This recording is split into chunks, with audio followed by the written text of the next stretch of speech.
Somewhere, Eika Kurumi is cringing her teeth out, and she doesn't know why.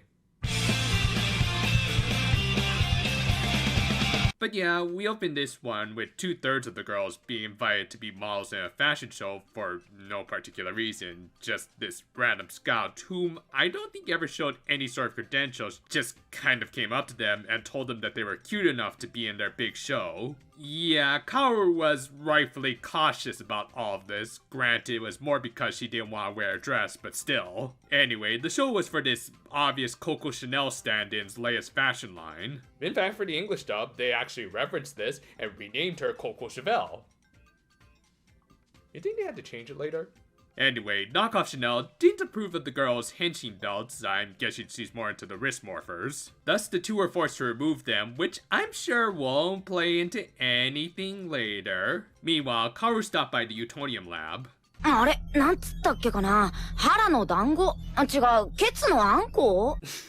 Okay, the subtitles unfortunately didn't catch that pun, but if you've seen Gintama, then you know what Ketsu no Ana means. But yeah, they watched a show, which ended up letting Peach detect a monster among the models. Though honestly, I think anyone who tries to make the urban sombrero a thing should automatically be the subject of suspicion. Anyway, Mojo had infiltrated the show to find some proper world domination attire. Dude, have you seen some of these tyrannical overlords? You're gonna have to go to a very different kind of show for some proper attire. He proceeded to effectively derail the fashion show by... Well, never thought I'd get 2 banana pratfalls within just a couple weeks, though at least this one is somewhat justified as he is a monkey, plus it would play into something a little later. This gave him the opportunity to start stealing clothes, which for whatever reason included a lot of high shoulder attire. Is knockoff Chanel just really into the Saiyan armor look or something?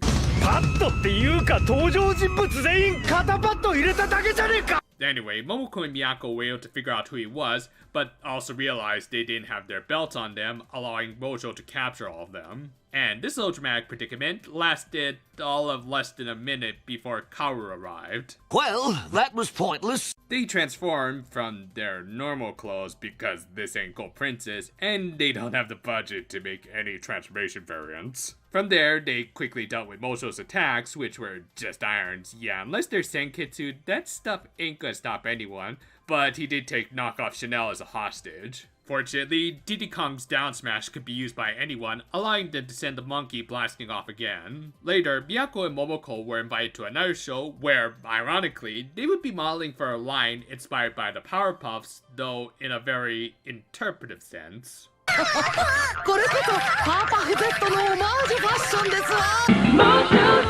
jumping up and down like a kangaroo. Mojo. Can you tell I'm an old fart from the 90s? But yeah, the first half of this episode was really nothing special, though thankfully the second half kind of held up, mostly because it involved one of my favorite foods of all time. We saw where yet another blacklight hit, this time a bag of flour, which ended up at a ramen shop. Said shop was run by this eternal 5 o'clock shadow, who probably needed a visit from Ramsey. Should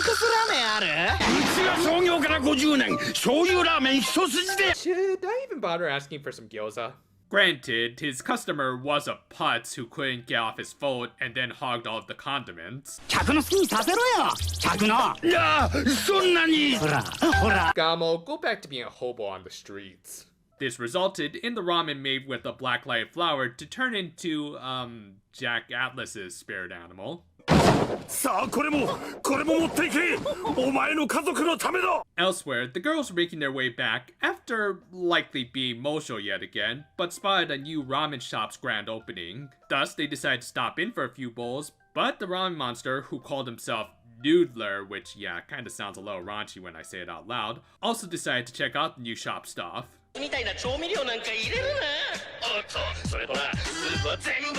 God, I thought food Instagrammers were obnoxious.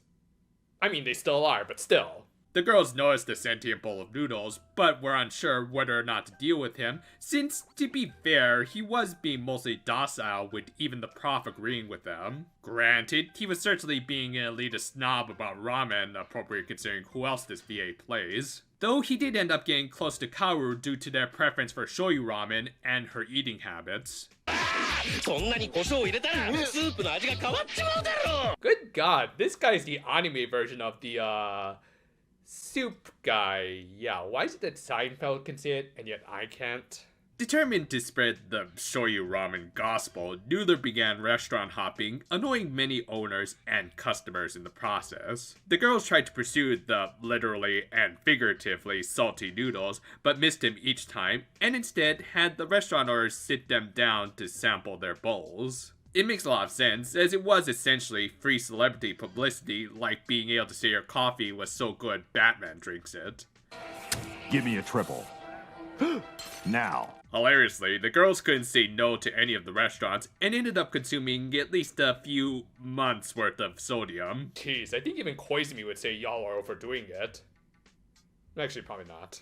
Eventually, they did find Noodler, who was starting to terrorize people, forcing them to eat ramen the proper way after having learned that his creator had closed his shop indefinitely. Realizing that he was no longer a good representative for shoyu ramen, Kaoru challenged him to a one-on-one, which got some very dramatic build-up. I mean, I think these black and white backgrounds were supposed to be for dramatic effect.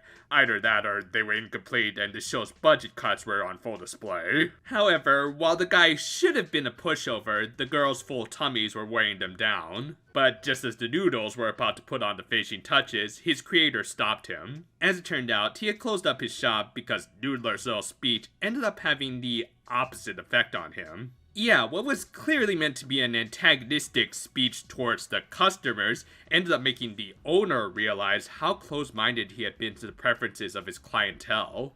Well, it's great to have passion for your craft. Completely disregarding your customer and forcing your biases onto them is completely counterintuitive to what comfort foods like ramen were originally made for. Once again, this was another lesson that I think a lot of the current generation really needs to hear, and even kind of lines up with the Michelle episode. We're all ultimately going to have our own biases, and that's nothing to be ashamed of, but likewise, you can't expect everyone to conform to your belief systems. If you honestly believe that, then you may as well quit before you even get started.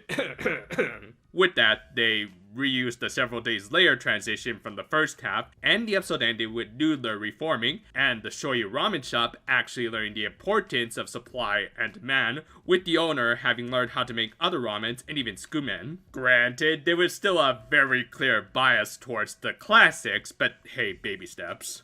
Overall, while the first half of this episode was very forgettable and even skippable for a show like this, I would say the Noodler half was a little bit of a step above. Along with having a great message, I really like the idea of there being relatively docile and reasonable monsters out there. This idea was kind of explored in the OG, though with this series, it would expand a little more, especially by the end. Honestly, the biggest negative I can give this episode was the fact that no one ate a curry ramen, which is the greatest noodle dish ever, and I will not hear otherwise.